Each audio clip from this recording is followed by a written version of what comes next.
Hoy les quiero hablar de un tema que yo sé que les va a interesar mucho. ¿Puede un cristiano sufrir como si no lo fuera? A propósito de las pandemias y epidemias, coronavirus, dengue. ¿Sabe qué? Lo más tremendo es que hoy leí en la mañana que muchas enfermedades que se habían erradicado están resurgiendo, como el sarampión, la polio, la tosferina, la tuberculosis, la viruela, etc. La Biblia nos habla de pestes, de juicios de Dios sobre los hombres, nos habla de pandemias, de epidemias, y la verdad que uno como cristiano tiene que pensar, ¿qué pasará con todo esto? Yo me pregunto, porque esto me lo han preguntado también, ¿un cristiano ante todo esto que está pasando correrá peligro? ¿Podrá todo esto que está viniendo a la tierra afectarme a mí, afectar a mi familia? ¿O será que Cristo va a protegerme solo por el hecho de que soy cristiano? Hoy vamos a responder a esa pregunta y a muchas otras más en esta conferencia. Pero antes, repite conmigo esta oración, por favor. Señor Jesucristo, hoy dispongo mi mente y mi corazón para recibir, para creer y obedecer tu palabra. Háblame hoy por medio de tu siervo, en el nombre de Jesús. Amén. Primeramente veamos lo que está pasando. La pregunta, una de las preguntas que me han hecho por las redes es: Noel, ¿es el fin del mundo? Otros, ya viene Cristo. ¿Puedo como cristiano resultar infectado? Esas cosas me han preguntado. Y hoy vamos a responder una por una. Primero, ¿es el fin del mundo? Muchos dirán, hay señales en la Biblia. Bueno, déjame responderte que todavía no es el fin del mundo. ¿Por qué no? Porque yo diga. Porque la Biblia nos dejó ciertas señales para analizar y saber cuándo es el fin del mundo. Primero, no es el fin del mundo, pero sí son los últimos tiempos. ¿Por qué? Porque antes de que sea el fin del mundo, cuando hablamos del fin del mundo, estamos hablando del fin del planeta. 1, 2, 3, ¿ya me escucho ahí el inalámbrico? No. ¿Qué quiere decir esto? Que para que el planeta Tierra termine, primero tienen que pasar ciertas cosas. Tiene que surgir el anticristo, tiene que venir Jesús en persona. Jesús va a reinar 1000 años en la tierra, eso es lo que dice la Biblia. En esos 1000 años Satanás va a ser atado y después de eso va a ser soltado por otro tiempo más y entonces vendrá el fin. Así que para que el planeta termine, faltan más de 1000 años, ¿ya? Ahora, si estamos en los últimos tiempos? 2, la pregunta, ¿estamos en los últimos tiempos? Sí. ¿Por qué? Porque esto que está pasando, esta pandemia, mire, pandemia es cuando una epidemia se vuelve más grande, ¿sí? Cuando abarca a varios países, ahí se convierte en una pandemia. Ya son más de 65 países a los que está llegando el coronavirus. Argentina es uno de ellos. A mí me hace un poco de ruido. Yo en un video, si ustedes después ven en las redes, mis redes son noelsolis.com, así, noelsolis.com, búsqueme. Puse un video donde en un noticiero hablan que puede que Argentina no esté preparado y que es posible que esto le golpee igual que Italia o peor. ¿Hay algún riesgo de que el sistema de salud argentino colapse y se entre en esa epidemia de difícil contención? Italia es el segundo país con más infectados y más muertes. ¿Por qué? Porque lo tomaron a la ligera. Porque no hicieron lo que tenían que hacer para contener. Y se les fue de las manos. Porque si esto llega a desbordarse, pues yo creo que va a haber muchas muertes. Muchas muertes. Ojalá que no. ¿sí? Ojalá que no. Pero más allá de lo que pase acá en Argentina, sí es algo que está pasando. Algunos dirán, no, pero el porcentaje es bajo, lo que sea. El asunto es que mientras que el ser humano no tenga los medios, o sea, la vacuna, la medicina para erradicar, esto puede continuar, ¿sí? Más si se le unen, resulta que ahora hay una epidemia de dengue en Argentina como nunca antes en la historia. Crece la alarma por el avance del dengue. Los casos se multiplican y ya hablamos de una epidemia. En pocos meses se duplicaron los casos, hay más de 70 y pico mil casos en Argentina. En 8 meses se notificaron más de 76.000 casos en toda la Argentina. Hay un mapa, también lo va a ver en el video que yo puse en las noticias, donde muestran en las noticias cómo está todo rojo hasta abajo de Buenos Aires. No llegó hasta abajo porque es más frío. Este es el mapa del dengue. Estaba en blanco y de repente se puso rojo. ¿Qué falló? ¿Qué hicimos mal? ¿Qué estamos haciendo mal como sociedad? ¿Qué se está haciendo mal desde el punto de vista sanitario para este mapa? Y si a esto le sumamos, no sé si por culpa de los que le tienen miedo a las vacunas o no, vio que hubo movimientos que nadie se vacune. Bueno, resurgieron enfermedades que ya se creían controladas en el mundo, erradicadas, como las que le mencioné, ¿sí? ¡Qué tremendo! Ahora, ¿esto es para asustarse? No.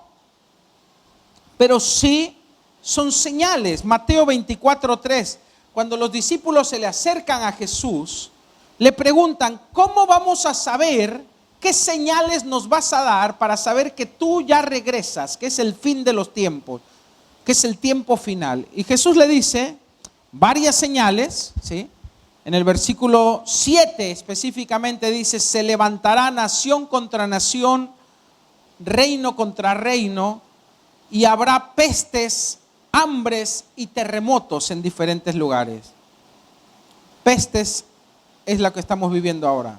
Es una señal que nos dice a los cristianos y que le dice al mundo, hey, es una luz que se enciende y se apaga diciendo, hey, alerta, he aquí yo vengo pronto. ¿Y eso para qué? Para que estemos preparados, lo dice más adelante. Y dice, y todo esto será principio de dolores. ¿Qué quiere decir esto? Que estas señales van a marcar el inicio de cosas aún mayores. O sea, va a ser el inicio de más catástrofes, más dolor, más pruebas y más juicios. Dice, así que también vosotros, versículo 33, cuando veáis todas estas cosas, conoced que está cerca. ¿Sí? Está cerca la venida de Cristo. No te digo que es mañana, pero está cerca. Por un lado es una buena advertencia. Después le hace todo el capítulo 24 porque ahí vas a ver todas las señales de inicio al final bien claras de qué es lo que va a ir pasando para saber cuándo viene Cristo. Nadie sabe el día ni la hora, pero sí estas señales nos dan un tiempo estimado, amén. ¿Y esto qué quiere decir, mi hermano? Por muchos años, otros predicadores que nos precedieron decían, viene Cristo, pero ellos no tenían una cosa, no tenían estas señales. ¿Se entiende? Hoy, casi todas las señales se han cumplido. Solo falta una, que no se le voy a decir cuál es para que lea todo el capítulo 24, que tiene que ver con Israel y con el templo.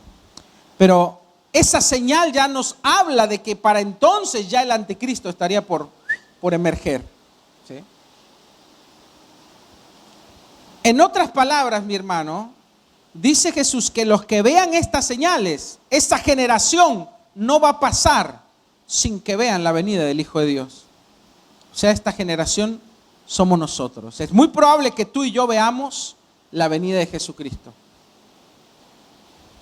bueno, pero también es para decir, epa, dile al que está a tu lado, ¿y cómo andamos? ¿Cómo anda tu relación con Dios? ¿Estás preparado? ¿Estás listo para que cuando Cristo venga vas a estar bien o vas a andar medio como que no sabes bien cómo es tu entrega? ¿Cómo es tu compromiso con Dios? Bueno, eso se lo dejo de tarea, no es el mensaje. Yo siempre me desvío. Mi esposa dice, vos después te empezás a ir por otro lado. Vuelvo a la línea. 3. ¿Puede un cristiano infectarse? Acá está la pregunta del $1.000.000. Depende de cada situación. Pero yo te voy a decir 4 razones por las que, en la Biblia, ¿no? Por las que un cristiano se enferma o recibe un juicio o Satanás lo puede tocar. 4 razones bíblicas. 1. Una de esas veces es cuando Satanás viene y te quiere dañar. Ahora, muchos dicen por ahí, no, pero ¿no dice la Biblia que Satanás no me puede tocar? Sí, pero también dice otras cosas. Primera de Pedro 5:8 dice, estén alertas, cuídense de su gran enemigo el diablo, porque anda al acecho como un león rugiente. Otras versiones dice anda alrededor, buscando a quien devorar. Ahora, esto se lo dice a los cristianos. Si Satanás no pudiera tocarme, ¿por qué anda al acecho buscando a quien devorar? Estaría perdiendo el tiempo.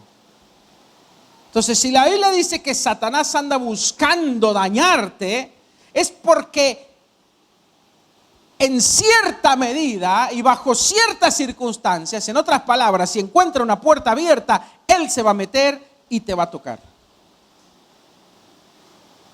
¿Qué es la puerta abierta? Bueno, ahora vamos a ver, dice. Alguno dirá, no, pero la Biblia dice que Satanás no me puede tocar, es verdad, pero es una verdad a medias. También dice otra cosa. Primera de Juan 5:18, búsquelo rápido, si no, anótelo y lo busca en su casa. Sabemos que todo aquel que ha nacido de Dios no practica el pecado, pues aquel que fue engendrado por Dios lo protege y el maligno no lo toca. Ahí está ese versículo donde dice que Satanás no puede tocar. ¿A quién? Dice ahí, al que ha nacido de Dios, pero con una característica, dice, al que no practica el pecado. Y ahí, decirle a que está a tu lado, ya la pifiamos. Es verdad que Satanás no puede tocar a ningún hijo de Dios que esté viviendo una vida sin practicar el pecado. Pero si es como una casa, tu vida es como una casa y Satanás es como un perro alrededor de la casa, un perro rabioso que dice yo quiero entrar y morderte. Mientras que en tu casa tú tienes las puertas cerradas, pues el perro puede ladrar, puede enseñarte los dientes, le puede salir espuma y a ti hasta le puedes tirar agua con la manguera. El asunto es que si tú abres una puerta o una ventana, pues ahí ya la casa dice, sorry, vos abriste, y el perro dice, gracias, ahí te voy. Te estoy diciendo una analogía. Espiritualmente, cuando nosotros abrimos una puerta espiritual en nuestra vida hay como un cerco, pero cuando yo practico el pecado,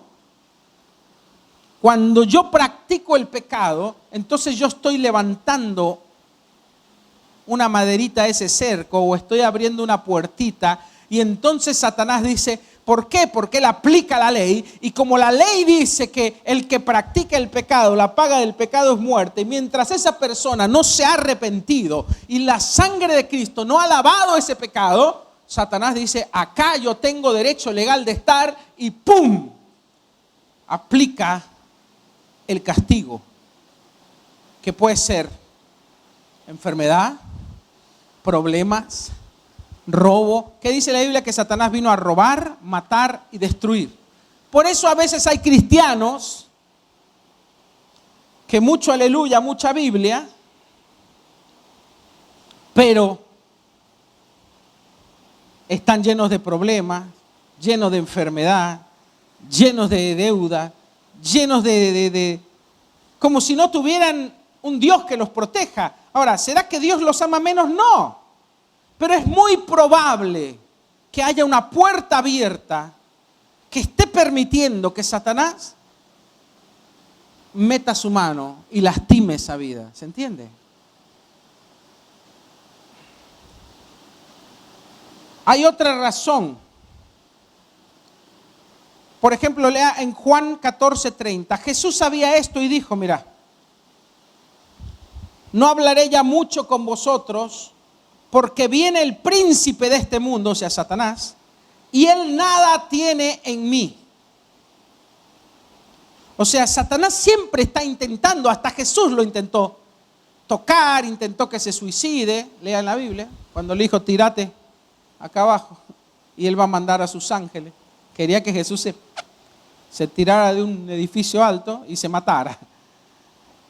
Satanás siempre va a estar intentando, y Jesús dice, he aquí viene el príncipe de este mundo, como viene a tratar de lastimarme o a tratar de destruirme, pero dice, pero él nada tiene en mí.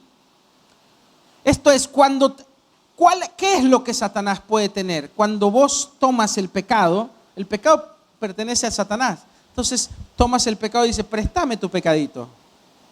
Sea pornografía, sea no sé, lo que quieras ponerle, mentira, robo, adulterio. La cosa es que vos le pedís prestado un pecadito. Satanás dice, eso es mío. Yo tengo derecho a entrar y tomarlo y cobrarme. Y ahí se cobra. Pero Jesús dijo, Satanás nada tiene en mí. ¿Por qué? Porque obviamente Jesús no pecaba. 2, ¿qué otra razón o motivo puede haber para que Satanás pueda tocarme o que la enfermedad o que algo malo venga a mi vida? Por negligencia. Esto es, por más que Dios me cubra, manda ángeles, yo soy buen cristiano, pero yo me expongo, no sé, ponele que voy al hospital, me dicen, mira, ese tiene coronavirus, a mí no me pasa nada, vení, le doy un beso en la boca. Un ejemplo burdo y exagerado, ¿no? O digo, no, yo no me pongo barbijo, ¿qué? Ay, a mí no me importa, te saludo igual. Si yo me expongo es como tentar a Dios. Eso fue lo que Satanás le dijo a Jesús. Le dijo en Lucas 4:11 y 12, le dijo, a ver, mira Jesús, la Biblia dice que si vos te tirás acá, estaba hasta arriba del templo, dijo, tírate abajo y él va a mandar sus ángeles y te va a sostener, si tanto sos hijo de Dios. Y Jesús le dijo, también está escrito, no tentarás al Señor tu Dios.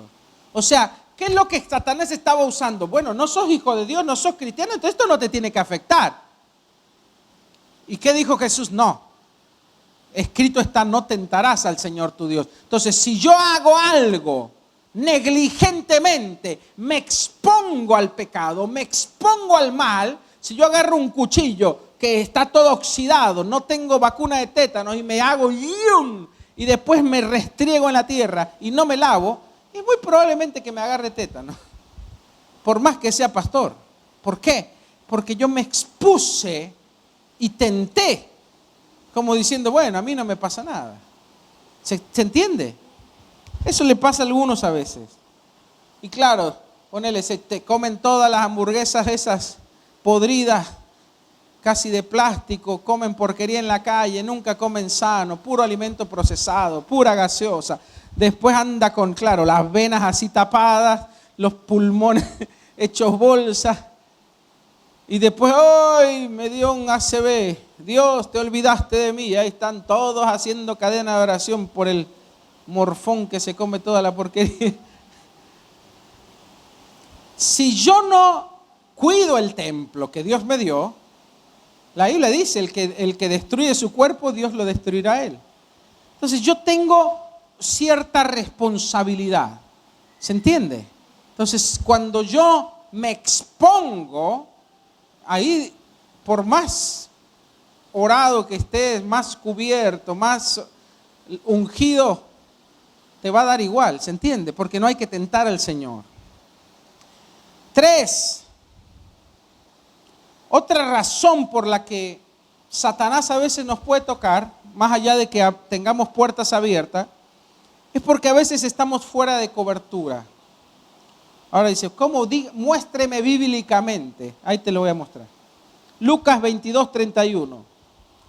¿Se acuerdan de Pedro? Pedro se las mandó de que no, yo acá soy el mejor discípulo. Señor, yo por vos voy hasta la muerte. Habló de más. Era un poco argentino Pedro, ¿viste? Medio mexicano, ya para que no me... Lucas 22:31, el Señor le dijo, Simón, Simón, Satanás ha pedido tu alma para sacudirte como al trigo. ¡Ah, la flauta! ¡Qué palabra! Imagínate que Jesús te dice, mira, Satanás te quiere dar una sacudida, así como así sacudían al trigo para sacarle todo. Pero yo he rogado por ti, le dijo Jesús. Entonces yo oré por ti. Lo que le está diciendo, yo estoy cubriéndote en oración. Yo he rogado por ti para que no te falte la fe y después que hayas pasado esa prueba, tú vuelvas a los caminos del Señor. Si Jesús no hubiera orado con Pedro, hoy no estaríamos hablando de Pedro. ¿Se entiende? Jesús extendió su cobertura a través de la oración como líder de Pedro y le dijo, Satanás te va a dar una sacudida, ya está, porque la necesitas, no sé por qué. Pero yo pedí para que tu fe no falte en ese momento y que tú puedas volver a los caminos del Señor. Porque si no, Pedro de ahí se iba al campito y se colgaba. ¿Serio? Pero él pasó esa prueba, después se arrepintió y volvió y se convirtió en el gran apóstol que hoy conocemos. Pero fue porque Jesús extendió la cobertura sobre Pedro. Ahí te va a dar otro ejemplo, donde Jesús extiende cobertura sobre sus discípulos. Juan 17:15. Acá Jesús ora por sus discípulos antes de irse y dice esto: no te pido que los quites del mundo, sino que los protejas del maligno. Otra vez Jesús orando, intercediendo, cubriendo a uno de sus discípulos para que Satanás no lo pueda destruir. Eso se llama cobertura espiritual. Te voy a dar otro ejemplo más. 1 Timoteo 1:20. Este es un tema que muchos desconocen y que después andan por ahí sin cobertura en su vida, pudiendo estar protegidos. 1 Timoteo 1:20. Acá es el apóstol Pablo. Un apóstol tiene la autoridad para cubrir a una persona o para dejarla sin cobertura y que Satanás lo lastime. Había dos que eran unos lieros, se llamaban Himeneo y Alejandro. Eran desastre. Y Pablo se cansó. Hacían de todo. No te voy a contar ahora sus vidas, pero eran desastre, mal. Lacras. Y Pablo se cansó y dice, versículo 20, 1 Timoteo, Himeneo y Alejandro, dice, son dos ejemplos. Yo los expulsé y los entregué a Satanás para que aprendan a no blasfemar contra Dios. Pablo como apóstol retira la cobertura de Himeneo y Alejandro y Satanás puede acceder a ellos y lastimarlos. Te voy a dar otro ejemplo, Hechos 19:15. Había unos hombres, unos judíos, que eran exorcistas. Entonces ellos, como veían que Pablo sacaba demonios así, allá, dijeron, esto está fácil. Fueron con uno endemoniado, dice, y llegaron con el demonio ahí, con el endemoniado, y lo querían sacar.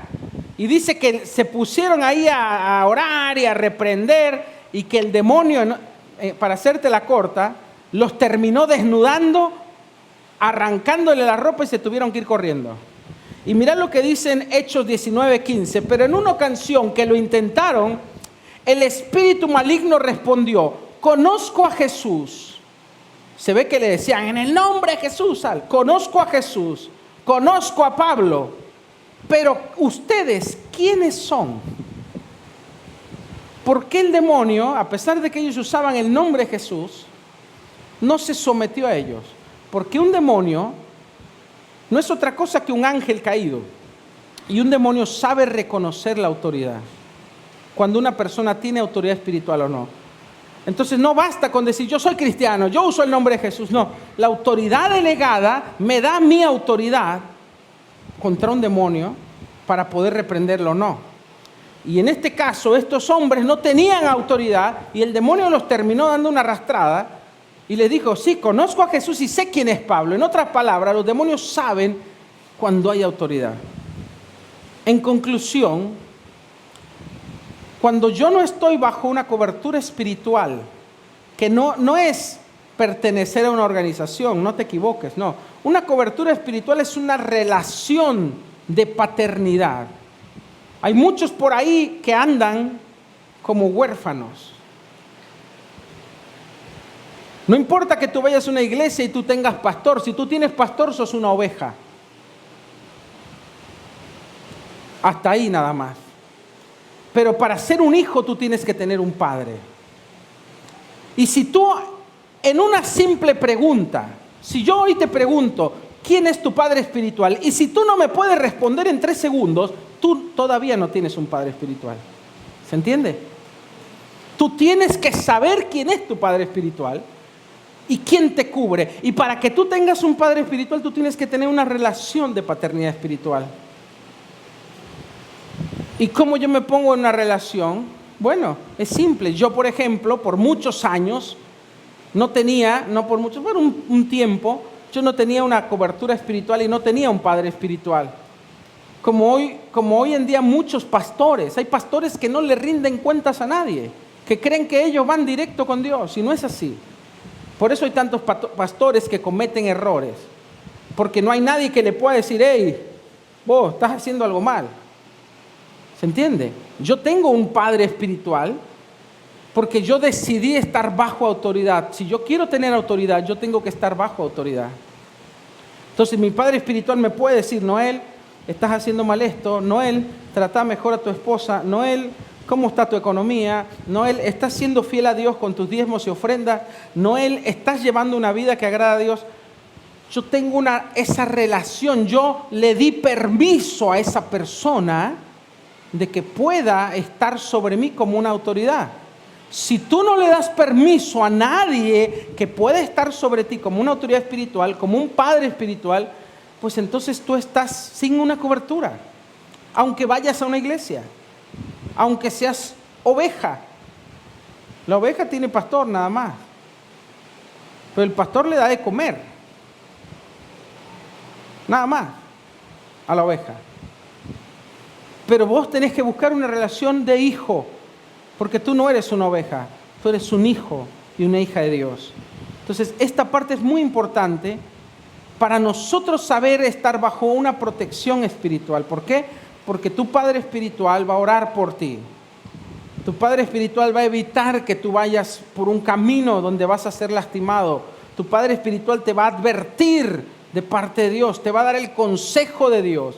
Pero si tú solamente eres un llanero solitario, que nadie le puede decir nada, que tú solamente te congregas y tú decides lo que haces con tu vida, pues estás un poco a la deriva.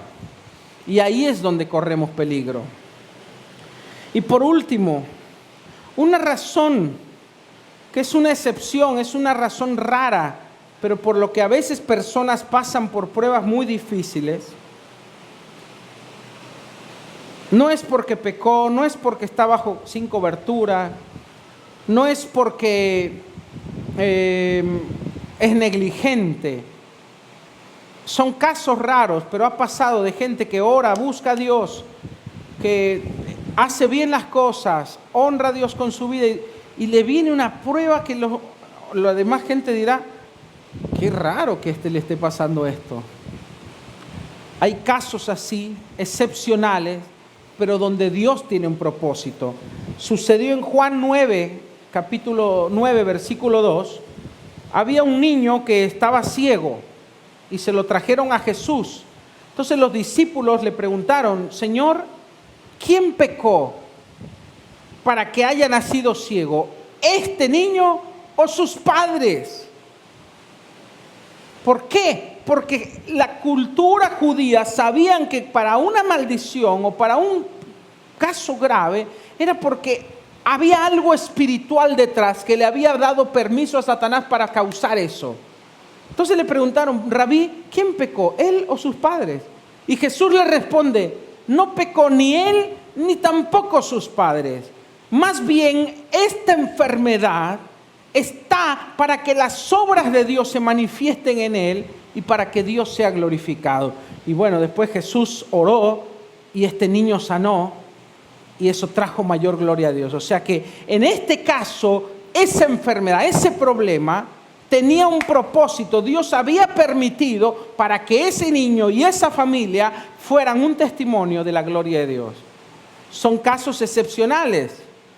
No es algo común que pase, para que nadie después diga, ay, capaz esto me lo mandó Dios. No. Vos primero cerrá puertas, revisá, examiná tu vida. No esperes nunca nada malo, ¿sí? Porque Dios nunca envía nada malo. Pero si tú no encuentras explicación y has hecho todo bien, es porque Dios se quiere glorificar en eso y Él está permitiendo eso para que tú salgas de eso y la gloria de Dios se muestre en tu vida. Amén. Así que esto lo digo por si llegas alguna vez a ver una situación así, sepas que siempre Dios está al control y que Dios tiene un propósito. Concluyo con esto. Yo sé que el panorama pinta mal allá afuera.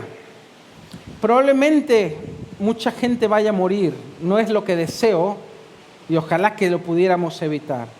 Pero por lo que vemos que está pasando, es probable que vaya a haber muchas muertes. El asunto es, ¿qué puedo hacer yo como hijo de Dios? Primero, tengo que ver por mí y mi familia. ¿Cómo? No siendo negligente. O sea, cuando llegue la hora de que yo tenga que lavarme las manos, que tenga que tener una higiene bastante estricta para no contagiarme, hacerlo. Después, tengo que tener, la más importante yo creo, una vida espiritual delante de Dios, cuidar y revisar mi vida, que no haya puertas abiertas, que no esté haciendo yo algo que le permita al enemigo venir a dañarme o dañar a mi familia. Amén. ¿Qué puede ser? Cualquier pecado, hermano. Cualquier pecado que estemos practicando. Y eso también es la murmuración, sí, el chisme, sí. Cuando hablas mal de tus pastores o de tus hermanos o de tu iglesia, sí, esas cosas abren puertas. Cuando mientes a tu esposa, a tu esposo, a tu familia o a tu jefe, cuando mientes a quien sea, tú estás abriendo puertas. Porque la Biblia dice que Satanás es padre de mentira y que él practica la mentira desde el principio. O sea, tenemos que empezar a subir el nivel y decir, ¿soy un buen cristiano? No, un buen cristiano no es el que va el domingo a la iglesia y se siente ya, no. Un buen cristiano es el que vive allá afuera en base a los principios de la Biblia. Que no solo cuando está delante de la gente, sino que en su vida se conduce de una manera santa y agradable a Dios. Amén. Ponte de pie y te voy a invitar que oremos juntos. Hoy vamos a orar. Hoy vamos a ungir a las familias que están bajo cobertura de esta iglesia. Porque eso tiene poder, sí, funciona, sí. Pero tú tienes que también, para que eso funcione, para que la cobertura funcione sobre ti, tú tienes que ser alguien que sabe estar bajo autoridad, ¿sí? Que sabe obedecer y que también lleva una vida agradable delante de Dios. Tenemos que llevar una vida que agrada a Dios. ¿Por qué? Porque Dios nos está llamando a ir más alto. Y eso va a implicar, de parte de todos, un mayor compromiso con Dios. ¿Qué es lo básico para un cristiano? Congregarse, orar, leer la Biblia, dar tus diezmos y tu ofrenda, predicar a otros de Cristo. Eso es lo básico. Y tratar de obedecer la palabra de Dios, ¿sí? No mentir, no robar, no engañar. Son cosas básicas, pero que a veces a algunos les cuestan. Para eso tenemos pastores y líderes que nos pueden ayudar, que nos pueden dar un consejo, que pueden orar por nosotros. Pero No te quedes fuera de cobertura. Estate siempre, como dice la Biblia, humillaos bajo la poderosa mano de Dios para que Él os exalte cuando fuere tiempo. Si estamos bajo la protección de Dios, Dios nos va a guardar en todo momento de cualquier plaga. Y ahí se cumple lo que está escrito: ninguna plaga tocará tu morada. Pero esa promesa Dios se la da a los que caminan en obediencia. Eso dice la Biblia, Deuteronomio 28, léelo. Las promesas y las bendiciones son para los que cumplen la palabra de Dios. Oremos. Padre, gracias por tu advertencia. Señor, te pedimos que en medio de esta prueba que está viniendo a este mundo, de estos juicios, que podamos, Señor, ser guardados, que podamos ser librados, llevando una vida agradable a ti. Señor, ayúdame para ser un cristiano comprometido, para ser un cristiano que camina en santidad, para ser un cristiano que camina en justicia y en verdad. Ayúdame a estar bajo cobertura, Señor, a ser un hijo, no solo una oveja, a tener paternidad espiritual, a estar bajo autoridad para tener autoridad también. Ayúdanos, Señor, a vivir en verdad y que podamos ver tu mano y tu poder en medio de estos días, Señor. Sabemos que Cristo viene pronto y queremos estar preparados. Sabemos que tú vienes pronto, Señor, y yo quiero estar listo. Ayúdame en el nombre de Jesús. Dame tu gracia, Señor, para poder ir y llevar tu verdad a este mundo que se pierde. En el nombre de Jesús. Amén y amén. Le damos un aplauso al Señor.